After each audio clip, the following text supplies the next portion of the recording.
Bonsoir. Quoi? Ah oui, c'est un nouveau décor. C'est parce que cette fois-ci, on va parler lecture, donc décor en conséquence.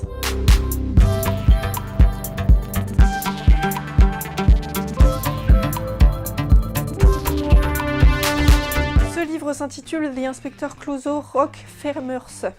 Je le dis en français parce que j'ai un accent anglais complètement pourri.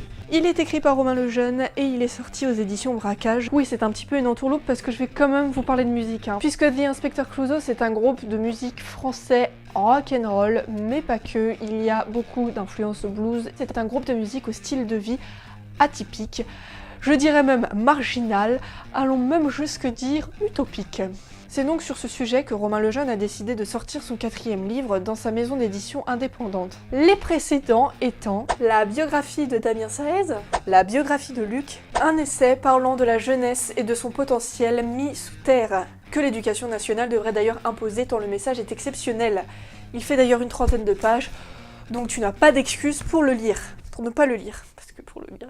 Autant de sujets qui me font apprécier cet auteur, cet écrivain, ce journaliste, cet entrepreneur, et j'en passe. Comme on dit, les multicasquettes, Quand j'ai su qu'il allait sortir cette biographie, comment vous dire, The Inspector Clouseau, ça a été un tsunami musical pour moi. Je les ai découverts en 2010, ils venaient de sortir leur 2e album, ils étaient presque quasi inconnus, même s'ils avaient fait presque le tour du monde, mais en France, on ne sait pas reconnaître nos talents, c'est bien connu.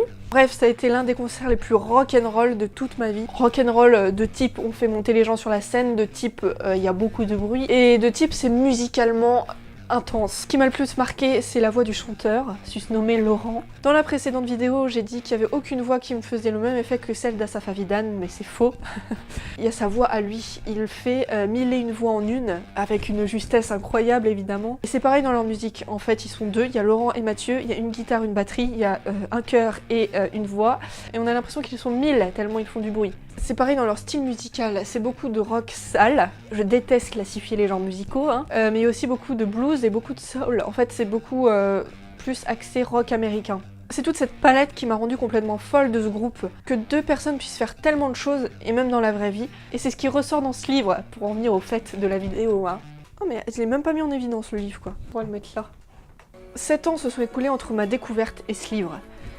Et je dois avouer que j'ai un peu abandonné ce groupe. J'ai arrêté de suivre ce qu'ils faisaient en fait. J'ai pas fait attention à leur évolution, à leur ascension. Pour moi c'était toujours un groupe pas connu malheureusement, parce qu'ils avaient un potentiel énorme. Alors pourquoi me direz-vous ? Parce que c'était une période de ma vie où petit à petit j'ai un peu laissé de côté le rock. En fait je pense que la musique va de pair avec notre humeur. Et là j'étais plus du tout d'humeur à apprécier ce genre musical comme il se devait. En plus leur 4e album, Gascona Rock, il est vachement plus axé rock sale.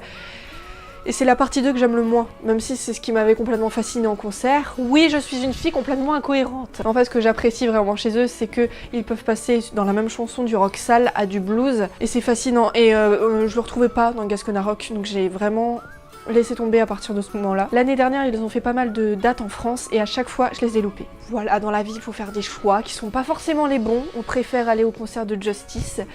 Et on regrette amèrement, voilà, c'est tout. Parce que maintenant, la plupart des concerts, comme c'est dit dans le livre, c'est du son et lumière. Tout est programmé, c'est vraiment un spectacle visuel, mais pas vraiment sonore. Alors que des concerts comme The Inspector Clouseau, ça devient complètement rare. Cette cohésion musicale, cette ambiance, cette harmonie, on la trouve plus. Bref, c'est à la lecture de ce livre que la flamme pour cet amour de ce groupe s'est rallumée. Et je dis pas ça parce que je suis au coin du feu. Comme à chaque fois où je lis une biographie, je finis frustrée parce que c'est mon côté pervers. J'aurais aimé tout savoir dans les détails à la minute près, mais ça aurait fait un livre de 10 000 pages. Mais en fait, c'est parce que ce livre est extrêmement riche et il parle de tous les sujets. Donc évidemment qu'on ne peut pas tout traiter en détail. Ça parle de leur enfance, de leur étude, de leur amour pour leurs racines, de leur évolution, de leurs galères, des anecdotes, le pourquoi du comment de The Inspector Clouseau. Et évidemment, ça parle de leur double vie. C'est tout le sujet de ce livre. On y apprend des trucs. Par exemple, je ne savais pas que c'était eux qui avaient lancé la carrière européenne de Sharon Jones. Voilà une petite ligne de CV dans le bas de page, rien de bien fascinant. J'aurais peut-être aimé avoir un peu moins de témoignages extérieurs, bien qu'extrêmement riches, parce qu'ils ont un œil d'admirateur. J'aurais aimé avoir beaucoup plus de discours des 2 intéressés en fait. Vraiment de savoir comment ils gèrent leur emploi du temps, comment ils s'autogèrent eux 2 pour vivre H24 ensemble, comment ils font pour être si harmonieux en faisant de leur musique, enfin comment ils travaillent vraiment en fait. Rentrer dans leur cerveau. Et pas juste avoir ce regard waouh, ouais, c'est magnifique leur vie quoi. Mais ça n'est peut-être pas le sujet d'une biographie. Mais de toute façon, je pense que c'est un parti pris, il fallait choisir une ligne éditoriale, comme leur vie privée est complètement laissée de côté, alors que par exemple, dans la biographie de Damien Saez, on savait quelle série télé il regardait. J'ai du mal en général avec les... D'accord. Voilà, il manquait un élément de décor, hein. J'ai du mal en général avec les gens qui affirment un peu trop leur patrimoine. Alors que je suis bretonne, hein. Mais disons que les gens qui collent un stickers à l'aise-braise derrière leur voiture... Mais le fait de découvrir cette culture gasconne qui a des valeurs assez fortes, ça m'a fait aimer autre chose que mon fief, que ma patrie, que ma religion, à la galette saucisse. En fait, j'ai du mal avec les gens qui assument un peu trop leurs valeurs marginales. Par exemple, on pourrait croire que The Inspector Clouseau profite de leur notoriété pour vendre une idéologie de vie. Mais en fait, pas du tout. J'ai compris avec ce livre qu'ils avaient raison d'assumer leur vie. Leur mode de vie ne devrait pas être considéré comme marginal, elle devrait être normale. Ils ne sont pas que un groupe de rock ou que producteurs de foie gras. Ils peuvent être les deux en fait. D'ailleurs à ce propos, j'y suis allée à reculons avec leur vie parallèle. J'ai eu du mal avec cette consommation de foie gras, tout ça. Mais en fait j'ai compris qu'on pouvait quand même respecter l'animal avec ce genre de pratique. On voit en fait que c'est pas un plaisir secondaire à côté de leur musique, c'est vraiment une passion, c'est vraiment un amour qui est lié à leurs racines. Pour autant, à titre personnel, je ne comprends pas cette culture du foie gras, de gaver des animaux pour des rillettes. Mais c'est un autre sujet et justement en fait ça m'a pas empêché d'apprécier ce livre.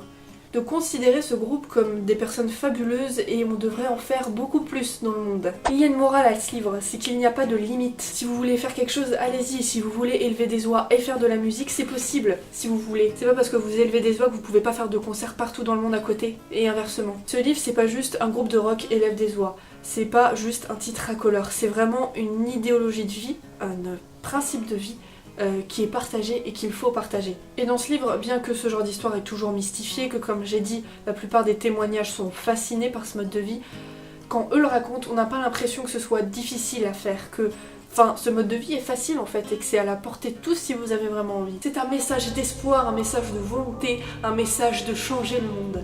Le point fort de ce groupe et qui mérite d'être partagé, c'est leurs valeurs extrêmement fortes qu'on ne retrouve pas beaucoup ailleurs. Il n'y a pas beaucoup de groupes qui vendent du foie gras sur leur site internet de musique, par exemple.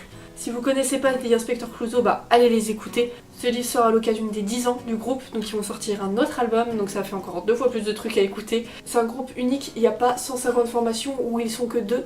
Et pourtant les musiques sont extrêmement riches, c'est plein de vrais rock, de vrais blues, on dirait que ça vient directement d'Amérique. Et si vous voulez les découvrir, achetez ce livre, on le dévore en 3 heures. Le lien est dans la bio, comme on dit sur cette plateforme de vidéos en ligne.